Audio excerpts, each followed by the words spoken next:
নমস্কাৰ, মই নৱগ্ৰহ axis person বিজুলী guitar আৰু টেকনিচিয়ানৰ এক্সিছ বাৰ্ছে মানুহৰ জীৱনত কিমান পৰিৱৰ্তন কৰে আপোনালোকক বৰ্ণনা কৰি শেষ কৰিব নোৱাৰি। যদি সঁচাকৈ আমি বিশ্বাস কৰি আহি পেলাই যদি লয় তেন্তে এই বস্তুটো বহুত কামত আহিব। যদি বিশ্বাস নকৰে তেন্তে আপোনালোকে এই ভিডিঅ'টো স্কিপ কৰিব পাৰে বা এনেকুৱা প্ৰমাণ চাওঁ বুলি নাহিব, সেইটো বেয়া কথা।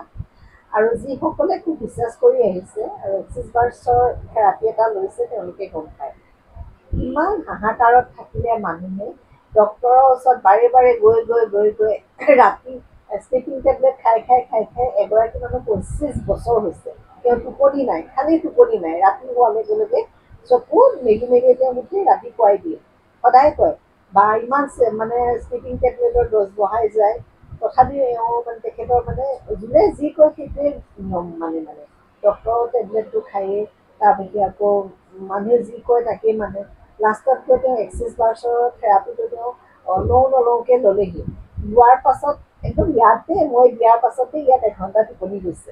মোৰ নিজৰ মানে তেতিয়া মানুহে কৈছে বা কোনোদিন মই দিনত শুই পোৱা নাই, কিন্তু আহি ইয়াত মোৰ ইমান ধুনীয়াকৈ টোপনি গৈছে, ভাল লাগি গৈছে।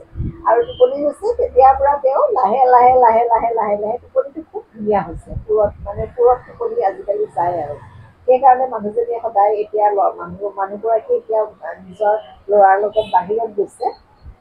তাৰ পৰা মোক কেতিয়াবা ফোন কৰি কয়, ভণ্টি বা বিৰাট ধন্যবাদ দেই, এইটো ইমান মেজিক মই ভাবিবও পৰা নাছিলোঁ।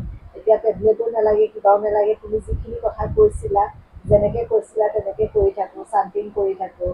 আৰু মানে যিখিনি কৰি থাকিব দিছিলা আৰু মানে চান্টিংটো কৰি থাকিব দিছিলা, যিটো মেডিটেশ্যন কৰি থাকিব দিছিলা, যেনেকৈ দিছিলা তেনেকৈ কৰি আছোঁ।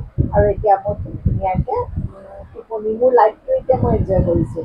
আগতে যি মুখখন মানে মুখখন পোৱা দিছোঁ, টোপনি ক্ষতি হ'লে মানুহৰ চকু গুৰিবোৰ খুব কলা পৰে আৰু মানুহৰ নানান ধৰণৰ মাথা বিষাই, নানান ধৰণৰ বেমাৰে আগুৰি ধৰে।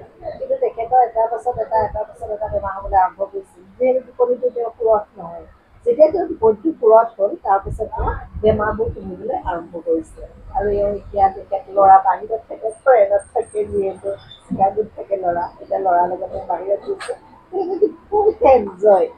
তেখেতক এতিয়া মানে আটাইতকৈ ডাঙৰ কথা চিক্ৰেচি আমি মেইনটেইন কৰিব লাগে। সেইকাৰণে কিছুমান কথা আমি ক'ব পাৰোঁ, কিন্তু কিছুমানে তেখেতে যিহেতু কৈছে মই তোমাক যদি মই গৈ পেলাই শ্বেয়াৰ কৰিব পাৰিলোহেঁতেন কৰিলোহেঁতেন, কিন্তু বহুতে বহুত ধৰণৰ কথাটো হেৰি কৰিবৰ কাৰণে মই এই কথাটোৰ পৰা সদায় বিৰত আছোঁ আৰু মোক কৰিব নোৱাৰিম। ধন্যবাদ।